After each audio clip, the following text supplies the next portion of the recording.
Music from Justin Timberlake. After this, it's Alicia Keys and Brand. I'm not who I was before. But when it comes to performing art, in writing, there's a lot of there's been a lot of conflict. There's been a lot of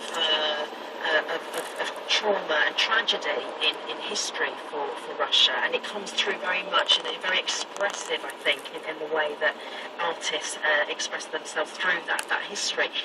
Is that something that you're seeing today? I mean, how would you describe yourself as a writer from Russia? I mean, you're a crime detective writer, I get that.